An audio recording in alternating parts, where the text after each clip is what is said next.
In this tutorial, I'm going to show you how to use the pleat guide to mark your pleats on your mask. For this you will need your mask, the pleat guide, and either some pins or some clips. So just to talk you through a little bit more detail of what I've got here. This is a partially finished mask. You can see it's pressed right side out and we've got the hole for the filter all ready to go. Now you may notice that it doesn't have its elastic in. At this stage you would have pinned your elastic in place and sewn it in and then pressed it right side out. So you would have elastic sticking out the sides. However, I did find when trying to make this video that the elastic kind of got in the way when I was trying to show the guide. So mine does not have elastic in it. Do not worry that yours doesn't. It should have elastic in it at this stage. The elastic would be here and here and here and here. I've also got the pleat guide, which I got from all of the Google Docs documents, which can all be found on the Facebook page. When I printed this, I made sure I set it to print at 100% scale so that it came out accurate. And even if you do this, make sure you measure it after it's printed to make sure that all of these dimensions are accurate. And the last thing I've got here is some clips. I find these really useful for keeping the pleats in place before I sew them. However, pins are also completely fine. Right, so I've printed my pleat guide and I've cut it down. The next thing I need to do is fold it. So we're going to start with the first line from the top, the 4 centimetre line. And that's just going to get folded nice and neatly and carefully along that dashed line. Let's just make that nice and crisp. There we go. Now the 4 centimetre line is going to come down and meet the 9 centimetre line. So bring the 4 centimetre line down and match it up to the 9 centimetre line.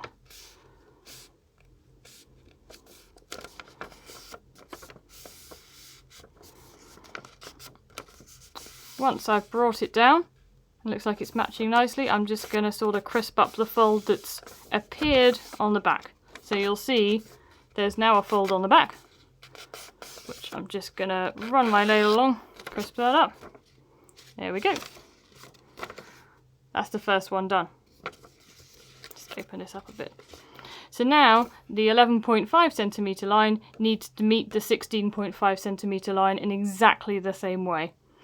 So I'm going to fold my 11.5 centimetre line. Again, making sure I'm nice and careful. Making sure it's staying square on both sides. And just crisp that line up. And then exactly the same as before, I'm going to bring the 11.5 centimetre line to the 16.5 centimetre line. And again, in doing this, this is going to create a fold on the back, which when I am satisfied that everything's nicely lined up, I will now make that nice and crisp with my nail again. There we go, I'll just unfold that. That's what it looks like. And when it's all folded up, you can see what it's going to look like. And you can see that the two pleats line up with each other really nicely. So they're just touching each other in the centre, but they're not overlapping each other. And that's what you want. It's a good idea to just inspect it, make sure that is the case on both sides before you carry on. So let's just flatten this out a bit. Not too much, we want to make sure that we keep these folds. Now, this is the top. Just in case I forget, I can turn it over. And I can see that this hole here is always close to the top. There we go. And then I'm going to place my pleat guide on top of my mask. And make sure that this top edge lines up really nicely.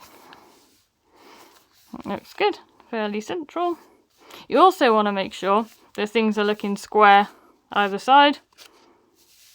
This would not be good, for example. It's a bit of an exaggeration. There we go, that's looking nice.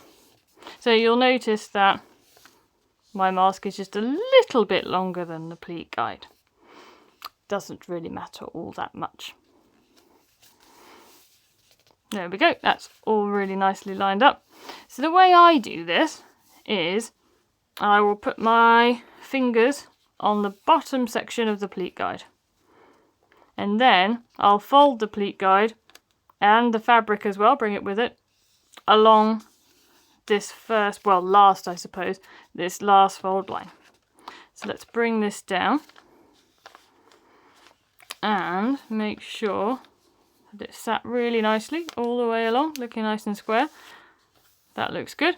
Okay, so now I'm going to fold it back up on itself. So I'm going to hold it at the top here and fold it back on itself along the next line. And just make sure that the fabric is sitting really nicely up against the guide.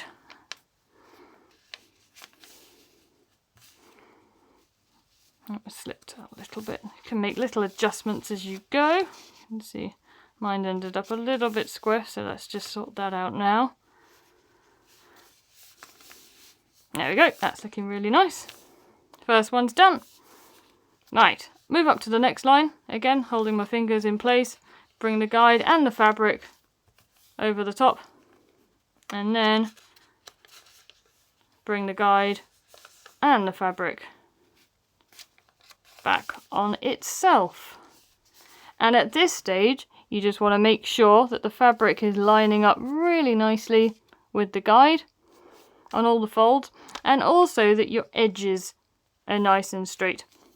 Sometimes if you don't line up your guide very nicely, you'll find that the mask will sort of be squiff one way or the other. You want to make sure that these edges are really nicely lined up.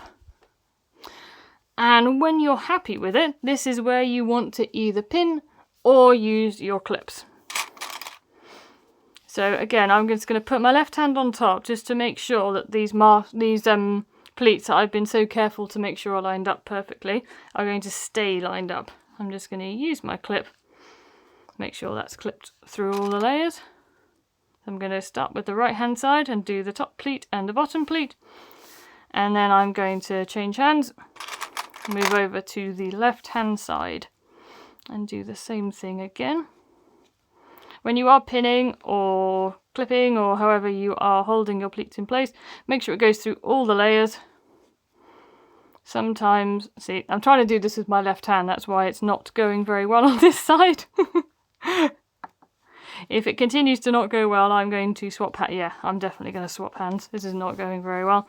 There we go. Right. It means you can't see quite so much of what I'm doing, but all I'm doing is just clipping all of those pleats in place.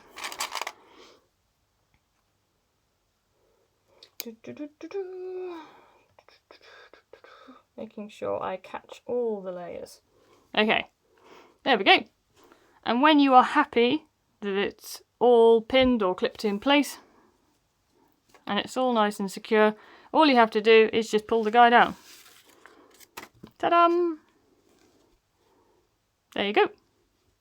And that is ready to be top stitched. 2 lines of top stitching on each side. That's the back. If we have a quick look at the side, hopefully you can see that. You can see that the pleats are coming almost a touch, but they are not overlapping each other. Same again on this side. That's how you know that you've done it correctly.